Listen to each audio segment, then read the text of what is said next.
여러분 안녕하세요. 반갑습니다. 오늘도 우리 주님의 크고 놀라운 은혜와 사랑이 넘치는 귀한 수요일 예배가 되기를 바랍니다.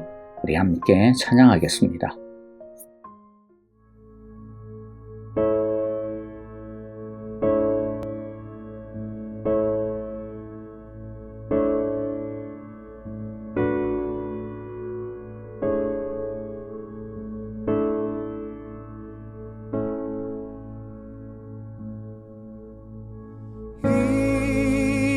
인내하신 구세주여 내 말 들으사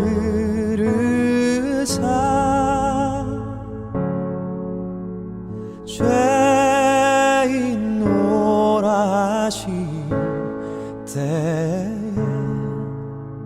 날 부르소서.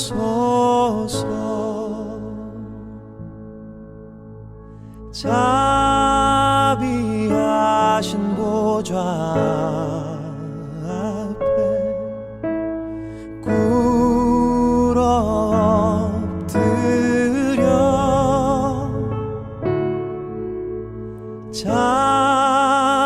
자복하고 회개하니 믿음 주소서. 주여 주여 내 말 들으사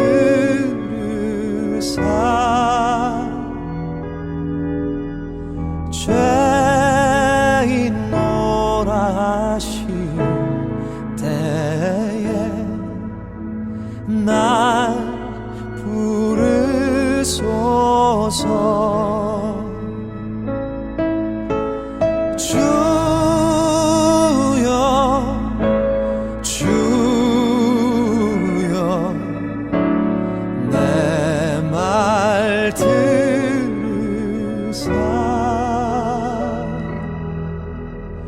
죄인 오라 하신 때에 날 부르소서.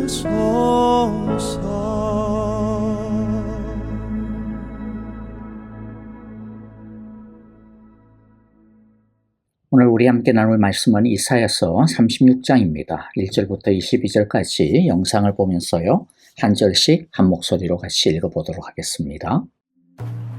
히스기야 왕 14년에 아수르 왕 사느립이 올라와서 유다의 모든 견고한 성을 쳐서 취하니라. 아수르 왕이 라기스에서부터 랍사게를 예루살렘으로 보내되 대군을 거느리고 히스기야 왕에게로 가게 하매 그가 윗못 수도 곁 세탁자의 밭 큰 길에 서매 힐기야의 아들 왕국 맡은 자 엘리야김과 서기관 셈나와 아삽의 아들 사관 요아가 그에게 나아가니라. 랍사게가 그들에게 이르되 이제 히스기야에게 말하라. 대왕 아수르 왕이 이같이 말씀하시기를 내가 믿는 바 그 믿는 것이 무엇이냐. 내가 말하노니 내가 좋게 싸울 계략과 용맹이 있노라 함은 입술에 붙은 말뿐이니라. 내가 이제 누구를 믿고 나를 반역하느냐. 보라, 내가 애굽을 믿는도다. 그것은 상한 갈대 지팡이와 같은 것이라. 사람이 그것을 의지하면 손이 찔리리니 애굽 왕 바로는 그를 믿는 모든 자에게 이와 같으니라. 혹시 내가 내게 이르기를 우리는 우리 하나님 여호와를 신뢰하노라 하리라마는 그는 그의 산당과 제단을 히스기야가 제하여 버리고 유다와 예루살렘에 명령하기를 너희는 이 제단 앞에서만 예배하라 하던 그 신이 아니냐 하셨느니라. 그러므로 이제 청하노니 내 주 아수르 왕과 내기하라. 내가 내게 말 2,000필을 주어도 너는 그 탈자를 능히 내지 못하리라. 그런즉 내가 어찌 내 주의 종 가운데 극히 작은 총독 한 사람인들 물리칠 수 있으리야. 어찌 애굽을 믿고 병거와 기병을 얻으려 하느냐. 내가 이제 올라와서 이 땅을 멸하는 것이 여호와의 뜻이 없음이겠느냐. 여호와께서 내게 이르시기를 올라가 그 땅을 쳐서 멸하라 하셨느니라. 이에 엘리야김과 셈나와 요아가 랍사게에게 이르되 우리가 아람 방언을 아오니 청하건대 그 방언으로 당신의 종들에게 말하고 성 위에 있는 백성이 듣는 데에서 우리에게 유다 방언으로 말하지 마소서. 랍사게가 이르되 내 주께서 이 일을 내 주와 내게만 말하라고 나를 보내신 것이냐? 너희와 함께 자기의 대변을 먹으며 자기의 소변을 마실 성 위에 앉은 사람들에게도 하라고 보내신 것이 아니냐? 이에 랍사게가 일어서서 유다 방언으로 크게 외쳐 이르되 너희는 대왕 아수르 왕의 말씀을 들으라. 왕의 말씀에 너희는 히스기야에게 미혹되지 말라. 그가 능히 너희를 건지지 못할 것이니라. 히스기야가 너희에게 여호와를 신뢰하게 하려는 것을 따르지 말라. 그가 말하기를 여호와께서 반드시 우리를 건지시리니 이 성이 아수르 왕의 손에 넘어가지 아니하니라 할지라도 히스기야의 말을 듣지 말라. 아수르 왕이 또 이같이 말씀하시기를 너희는 내게 항복하고 내게로 나아오라. 그리하면 너희가 각각 자기의 포도와 자기의 무화과를 먹을 것이며 각각 자기의 우물물을 마실 것이요 내가 와서 너희를 너희 본토와 같이 곡식과 포도주와 떡과 포도원이 있는 땅에 옮기기까지 하리라. 혹시 히스기야가 너희에게 이르기를 여호와께서 우리를 건지시리라 할지라도 속지 말라. 열국의 신들 중에 자기의 땅을 아수르 왕의 손에서 건진 자가 있느냐? 하맛과 아르밧의 신들이 어디 있느냐? 스발라임의 신들이 어디 있느냐? 그들이 사마리아를 내 손에서 건졌느냐? 이 열방의 신들 중에 어떤 신이 자기의 나라를 내 손에서 건져냈기에 여호와가 능히 예루살렘을 내 손에서 건지겠느냐 하셨느니라. 그러나 그들이 잠잠하여 한 말도 대답하지 아니하였으니 이는 왕이 그들에게 명령하여 대답하지 말라 하였음이었더라. 그때에 힐기야의 아들 왕궁 맡은 자 엘리야김과 서기관 셈나와 아삽의 아들 사관 요아가 자기의 옷을 찢고 히스기야에게 나아가서 랍사게의 말을 그에게 전하니라. 오늘 36장부터 39장까지는 히스기야 시대의 역사적인 상황을 배경으로 합니다. 그래서 오늘 이 본문은요, 열왕기하 18장 13절부터 20장 19절까지의 말씀과 광범위하게 일치합니다. 먼저 1절부터 3절을 보면요, 아시리아 왕 사네립이 왜 유다를 쳐들어오게 되었는지에 대해 또 왜 이 전쟁이 일어나게 되었는지에 대한 배경이 나오고 있습니다. 우리는 이미 특히 30장부터 35장에 걸쳐서 하나님께서 이집트를 중심으로 하여 반아시리아 동맹을 구축하려고 하는 당시의 시도에 대해 그것은 실패하고 말 것이며 이집트는 썩은 지푸라기와 같을 뿐이라고 경고하는 메시지를 계속해서 이사야를 통해 강력하게 선포하시는 것을 보았습니다. 그런데 그런 하나님의 선포는 우의독경이었습니다. 소귀의 경일기와 같은 것이었습니다. 듣지 않았습니다. 그런데 이 당시의 유다왕이 누굽니까? 히스기야 왕입니다. 히스기야 왕이 어떤 사람이에요? 우리가 알기로는 히스기야 왕은 굉장히 신앙이 좋은 왕 아닙니까? 성경에 보면 히스기야 왕은 그 이전에도 없었고 그 이후에도 다시 없을 정도로 유월절을 대대적으로 제대로 회복하고 지킨 신앙 부흥 운동을 일으킨 왕으로 소개되고 있습니다. 그런데 이렇게 개혁적이고 신앙이 좋은 왕인데도 불구하고 이집트를 믿고 반아시리아 정책을 피면 같이 망할 뿐이라고 하는 하나님의 명백한 말씀은 듣지 않고 무시하고 있었던 거죠. 이게 문제입니다. 이건 히스기야뿐만 아니라 우리 대부분의 문제입니다. 신앙은 예배당 안에서 예배라고 하는 형식과 또 행위 안에서만 해당되는 것이고 실제적인 세상살이의 영역에서는 신앙이 아니라 세상의 이치와 눈치, 자기 생각과 판단, 계획을 따라야 한다라고 하는 이런 분리되어진 이분법적인 신앙의 모습, 통합적이지 못한 신앙의 모습이 문제인 거죠. 그렇기 때문에 종교라는 영역 안에서는 엄청 신앙이 좋아 보이는데 실제적인 현실의 영역에서는 신앙적이지 아니하는 이런 모습이 의외로 많이 나타나는 거죠.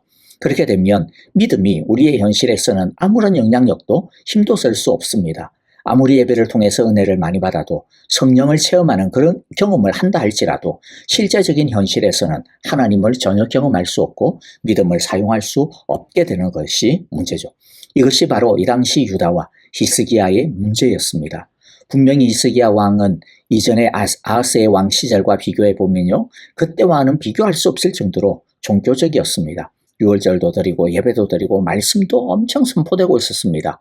하지만 이들은 하나님을 성전 안에만, 성경책 안에만, 예배라고 하는 이 제사라고 하는 행위 안에만 가둬두고 있었던 것이 문제였습니다.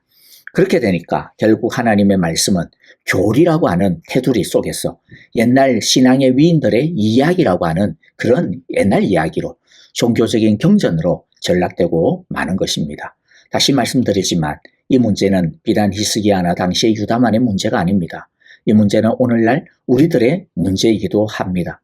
특히 예배를 많이 드릴수록, 성경을 많이 읽고 성경 공부를 많이 할수록, 기도를 많이 한다 할수록 우리는 나의 믿음이, 신앙이 성경을 넘어 예배를 넘어 성경 공부를 넘어 기도를 넘어 나의 모든 성품과 습관과 인격과 삶의 영역에 영향을 미치고 있는지, 지배하고 있는지를 주의 깊게 살펴보아야 할 것입니다.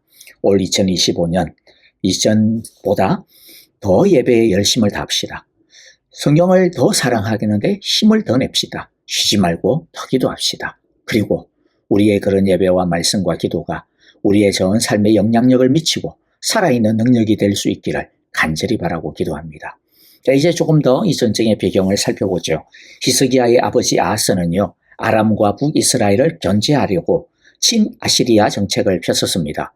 다행히 아시리아의 도움으로 아람과 북이스라엘의 위협으로부터는 벗어날 수 있었지만은, 그러나 아시리아에 의해 남유다도 엄청난 피해와 고통을 당해야만 했습니다. 그래서 아하스 왕을 뒤이은 히스기야 왕은 아시리아를 믿을 수 없다라고 판단을 했고, 자기 아버지와는 반대로 팽창하던 아시리아를 견제하려고 친이집트 정책을 폈습니다. 그의 배반으로 인해 아시리아 왕 사네립은 군사를 일으켜서 반란 세력들을 진압하기 위해 남하합니다. 유다가 의지하던 이집트는 가만히 앉은 라합이라고 하는 하나님의 말씀대로 맥없이 가만히 있었습니다. 강국이라고 하는 이름만 있었지 유다를 도와줄 여력이 전혀 없었던 것이죠. 주변 모든 나라를 정복한 사네립은 무서운 속도로 히스기야를 새장 안에 든 새처럼 가둬버립니다.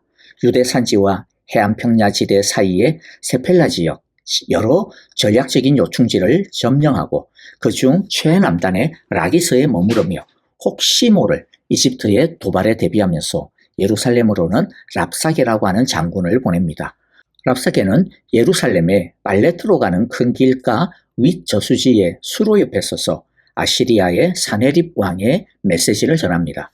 그런데 오늘 말씀의 배경이 되는 이 2절에 나와 있는 발레트로 가는 큰 길가 윗 저수지의 수로 옆이라고 하는 이 장소는 매우 의미심장한 메시지를 주는 장소입니다. 아시리아는 사실 별 생각 없이 이 장소에다가 진을 쳤습니다. 그곳에는 물이 있으니까 가장 좋은 곳이다 라고 생각해서 진을 쳤겠지만은, 그러나 하나님은 의도적으로 이 장소를 고르고 골라서 오늘 말씀의 배경으로 삼고 있습니다. 발레트로 가는 큰 길가 윗 저수지의 수로 옆이라고 하는 이 장소는 처음 등장하는 장소가 아닙니다. 이사야서 7장 3절에도 등장을 하는데요. 이때는 히스기야의 아버지인 아하스 왕 시절입니다. 여기에서 이사야 선지자는 아하스 왕을 만나서 쓸데없이 아시리아를 의지하지 말고 하나님만 의지하라고 충고하고 권면하고 하나님의 약속을 전하였습니다. 하지만 그 자리에서 아하스는 하나님의 말씀을 받아들이지 않았습니다. 도리어 하나님 대신 아시리아를 의지하기로 결심을 굳힙니다. 그런데 그 자리가 지금 어떤 자리가 되어버리고 있습니까? 이것은 하나님께서 드라마틱하게 보여주는 메시지인 것이죠. 세상을 의지하면 결국에는 세상으로부터 버림받는다라는 것을 말씀해주고 있는 겁니다. 그렇게 의지했던 것이 나중에는 도리어 칼이 되어서 찌르게 될 것이라는 것이죠. 그러면 어떻게 해야 합니까? 염치 없지만 무시하고 버렸던 그 하나님의 말씀을 다시 찾아야 합니다. 내팽겨쳤던 하나님에게로 돌아가야 합니다. 하나님의 말씀에 문제의 해답이 있기 때문이죠. 자, 이제 우리 크게 두 번째로 4절부터 12절을 보면요, 조롱받는 히스기야와 유다의 모습이 나옵니다. 이스라엘이 이스라엘답지 못할 때 이방인으로부터 조롱을 받습니다. 교회가 교회답지 못할 때, 성도가 성도답지 못할 때 세상으로부터 조롱받게 됩니다. 오늘날 교회나 성도가 얼마나 세상으로부터 웃음거리, 가식거리, 씹히는 거리가 되고 있는지 저와 여러분들이 너무나도 잘 압니다. 이러한 세상의 반응에 우리는 저주하거나 화낼 필요는 없습니다. 도리어 겸손하게 우리 자신을 돌아보는 기회로 삼으면 될 것입니다. 랍사게가 조롱하는 첫 번째가 무엇입니까? 히스기야가 이집트를 의지하는 것은 어리석다라는 거죠. 비신앙에 대한 지적과 조롱이었습니다. 랍사게가 지적하듯이 이집트가 아무런 도움이 되지도 못할 것이라고 하는 것, 이것은 너무나도 뼈아프지만은 옳은 지적이었습니다. 일전에 하나님도 이사야를 통해서 이집트의 무용성에 대해 지적하셨습니다. 유다가 하나님을 믿는다라고 하면서 하나님을 의지하지 아니하고 이집트를 의지하는 그런 이중적인 모습은 실상은 하나님에 대한 믿음이 없는 것임을 보여주는 것이라고 하는 이 조롱은 뼈아프지만 맞는 말입니다. 세상은 우리의 말에 주목합니다. 특히 신앙적인 말에 주목합니다. 나는 하나님만을 사랑합니다. 하나님만이 능력입니다. 하나님만이 희망입니다. 하나님만이 우리를 구원하십니다. 하나님만을 나는 사랑합니다. 라고 하는 이런 주의 말들에 대해 세상은 굉장히 주목합니다. 왜냐하면 세상 사람들은 생각해보지도 못한 말들이기 때문입니다. 그래서 신기한 거죠. 그리고 그 말에 우리가 어떻게 사는지, 진짜 그 말처럼 사는지 주목하여 봅니다. 심지어 그렇게 진짜 사는지에 대해 시험하기도 합니다. 그리고 그 말대로 살지 않으면 우리가 아무리 주장한다 하더라도 그것을 더 이상 진리라고 옳다라고 받아주지 않습니다. 오늘날 교회가 아무리 진리를 말해도 세상 사람들이 관심이 없고 조롱하는 이유가 무엇입니까? 우리가 말하는 진리대로 따라 살지 않기 때문인 이유가 가장 큽니다. 세상은 우리들에 대해 이렇게 말하고 있는 거죠. 야, 뭐라고 우리한테 말하기 전에, 우리를 판단하기 전에 먼저 니네들이 말하는 대로 사는 모습을 보여줘야지 맞지 않겠어? 라고 말하는 것이죠. 랍사게의 두 번째 조롱은요, 히스기야가 벌였던 종교교육에 대한 조롱이었습니다. 7절에 보면 나오죠. 히스기야는 예루살렘 외에 무분별하게 사람들이 자기 마음대로 산당에서 행하던 예배를 전부 다 금지시켰습니다. 산당을 전부 다 파괴했습니다. 하나님을 바로 믿으면 하나님이 지켜주실 것이라는 거죠. 그러나 랍사게는 그러한 신앙에 대해 조롱했습니다. 자신들의 신이, 자신들의 힘이 훨씬 더 크다라는 거죠. 너희가 믿는 하나님은 아무런 도움이 될 수 없다라는 것이었습니다. 심지어는 이렇게 유다를 쳐들어온 것을 보니까, 야, 너희의 신이, 즉 하나님이 우리한테 이 일을 허락한 거 아니겠느냐? 그렇게 조롱까지 합니다. 그러니까 자신들의 침략은 정당한 것이고 너희들이 망하는 것은 결국 하나님의 뜻이야 라고 하는 조롱이었던 것이죠. 결국 랍사게가 조롱한 것이 무엇입니까? 말씀대로 살면 하나님이 지켜주실 것이라고 하는 그 말이 얼마나 어이없는 구시대적이고 망상이냐라고 하는 것입니다. 말씀이 아니라, 하나님이 아니라 이 시대를 움직이고 있는 힘, 바로 아시리아의 그 힘을 잘 봐야 한다라는 것이죠. 신앙도 그것에 따라 유연하게 움직여야 시대에 뒤처지지 아니하고 도태되지 않는다라는 것입니다. 랍사게는 말씀대로 살아가려고 하는 사람들 전부를 조롱하고 있는 겁니다. 바보라고 하고 있는 거죠. 그리고 랍사게는 하나님의 백성들을 13절부터 20절에 보면 이간질시킵니다. 16절을 보면 히스기야 왕과 백성들 사이를, 하나님과 백성들 사이를 이간질시킵니다. 아시리아 왕에게 항복하면 아무도 해치지 아니하고 보호해 주겠노라고 거짓 선동을 합니다. 사탄의 가장 강력한 무기가 무엇입니까? 바로 분열이고 이간질입니다. 그러면 우리는 어떻게 해야 하는가라고 하는 것입니다. 자, 21절에 보면요, 침묵하였습니다. 백성은 한마디도 대답하지 않고 조용히 있었습니다. 왜냐하면 히스기야가 아무런 대답도 하지 말라고 명령했기 때문이죠. 침묵의 의미는 인간적인 방법으로 싸우지 않겠다라고 하는 것입니다. 랍사게의 욕에서 들을 것은 듣고 돌아볼 것은 돌아보고, 그러나 같은 방법으로 대응하지는 않겠다라는 거죠. 그 이유는 단순히 아시리아가 너무 힘이 세서 대응할 힘이 없어서가 아닙니다. 오히려 이것은 인간의 싸움이 아닌 영적인 전쟁이라고 하는 것을 히스기야가 인식했기 때문입니다. 그래서 지금은 랍사게하고 아시리아하고 싸워봐야 해결될 것이 없다라는 거죠. 이 싸움은 이 사람들 넘어, 아시리아에 넘어 있는 힘을 대항해야 된다라는 것을 히스기야가 알았던 것이죠.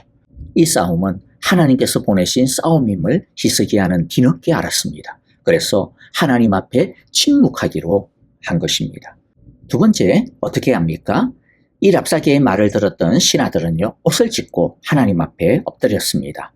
자, 22절에 대한 내용은 이어서 37장에서도 계속해서 연결이 되어지고 더 깊이 다루어지기 때문에 내일 37장과 더불어서 살펴보도록 하겠습니다. 자, 이제 말씀을 마무리하겠습니다.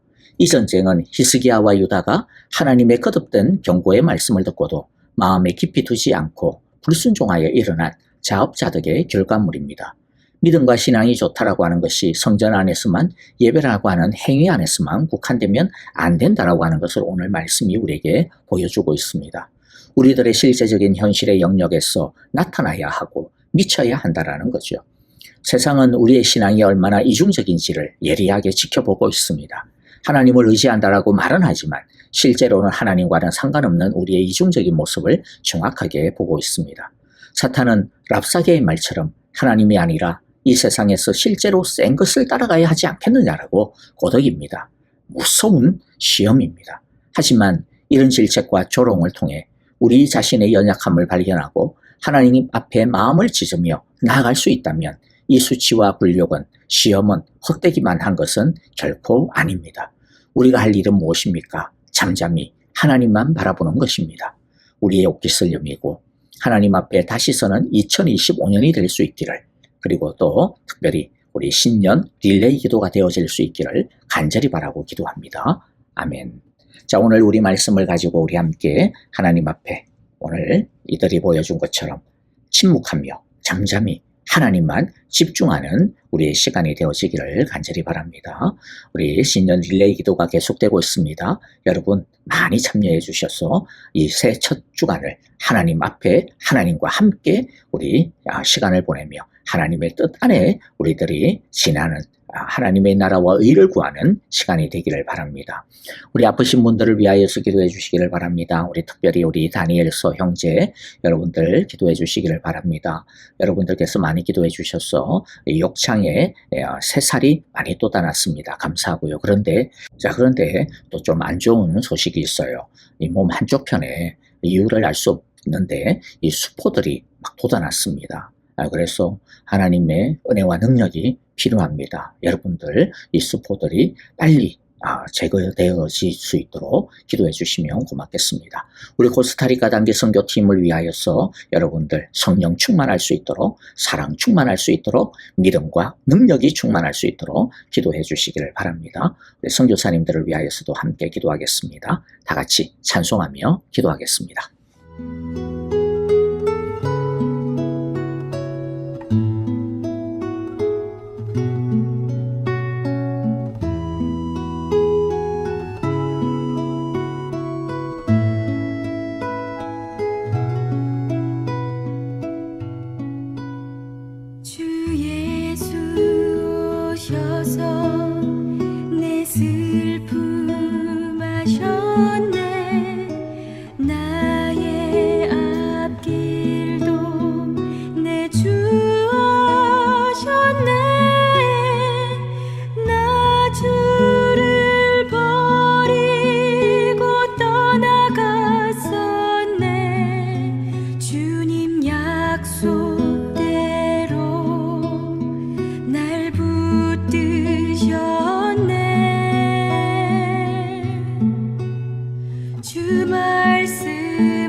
것을 내가 채우리라.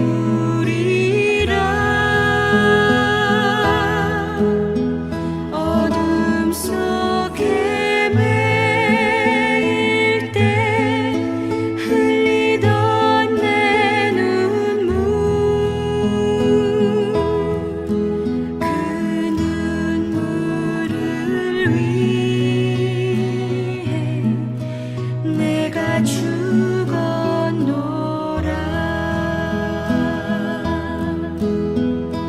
너물가로 나오라. 내게로 오라. 내 목마른 것을 내가 채우리라.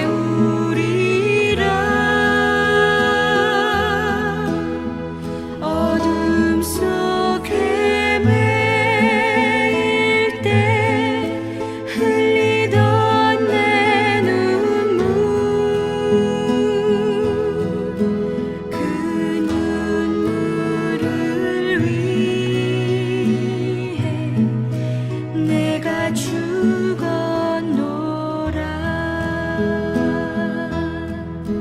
그 눈물을 위해